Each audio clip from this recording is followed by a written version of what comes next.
ഈശോ മിശിഹായിക്ക് സ്തുതിയായിരിക്കട്ടെ. വിശുദ്ധ യോഹന്നാന്റെ സുവിശേഷം 20-ാം അധ്യായം 28-ാം തിരുവചനം. തോമസ് പറഞ്ഞു, എൻ്റെ കർത്താവേ, എൻ്റെ ദൈവമേ. തോമസ് പറഞ്ഞു, എൻ്റെ കർത്താവേ, എൻ്റെ ദൈവമേ.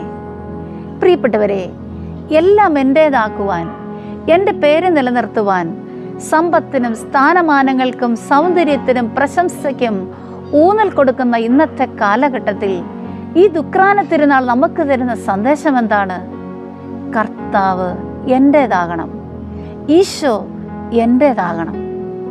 ഈ ലോകത്തിൽ നാം എന്തൊക്കെ നേടിപ്പിടിച്ചാലും 2 കൈകളും ശൂന്യമാക്കി ശവപ്പെട്ടിക്ക് പുറത്തേക്കിട്ട് നാം യാത്രയാകുമ്പോൾ കൂടെ നിൽക്കുവാൻ, ആശ്വസിപ്പിക്കുവാൻ, കൂടെ കൊണ്ടുപോകുവാൻ ഒരാൾ മാത്രമാണ് നമുക്ക് തിരിച്ചറിയാം. അത് കർത്താവായ ഈശോ മാത്രമാണ്. അതുകൊണ്ടാണ് റോമാലേഖനം 10-ാം അധ്യായം 9-ാം തിരുവചനത്തിൽ ഇപ്രകാരം പറയുന്നുണ്ട്: യേശു കർത്താവാണെന്ന് അതരം കൊണ്ട് ഏറ്റുപറയുകയും അവനെ ഹൃദയത്തിൽ ദൈവം അവനെ മരിച്ചവരെന്ന് ഉയർപ്പിച്ചുവെന്ന് ഹൃദയത്തിൽ വിശ്വസിക്കുകയും ചെയ്താൽ നീ രക്ഷ പ്രാപിക്കും. അതുകൊണ്ട് ഈ ദുഃഖാന തിരുനാളിൽ ഈശോ നമ്മുടെ സ്വന്തമാകട്ടെ, ഈശോ നമ്മുടെ നിക്ഷേപമാകട്ടെ, ഈശോ നമ്മുടെ സ്വന്തമായി സമ്പത്തായി മാറട്ടെ.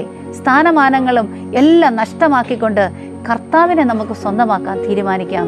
നമ്മുടെ കുടുംബം ഒരുമിച്ച് നമുക്ക് പ്രാർത്ഥിക്കാം. ഈശോയെ, നീ എൻ്റെ ഹൃദയത്തിൻ്റെ സ്വന്തമാകണമേ. നമുക്കൊത്തൊരുമിച്ച് പ്രാർത്ഥിക്കാം. എൻ്റെ നിക്ഷേപം നീ തന്നെയാ, എൻ്റെ ഹൃദയവും നിന്നിൽ തന്നെയാ.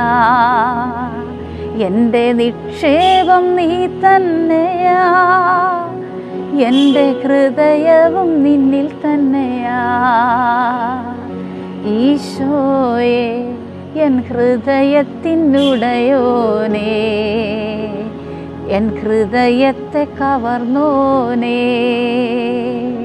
എൻ്റെ നിക്ഷേപം നീ തന്നെയാ, എൻ്റെ ഹൃദയവും നിന്നിൽ തന്നെയാ. മാർവാല യൂട്യൂബ് ചാനലിലെ എല്ലാ പ്രേക്ഷകർക്കും, ഇത് കേട്ടുകൊണ്ടിരിക്കുന്ന എല്ലാ മക്കൾക്കും ദൈവാനുഗ്രഹം ധാരാളമായി നേരുന്നു. ഈശോ നമ്മുടെ സ്വന്തമാകട്ടെ. ഈശോ നമ്മുടെ കുടുംബത്തിൻ്റെ നാഥനാകട്ടെ, രക്ഷകനാകട്ടെ.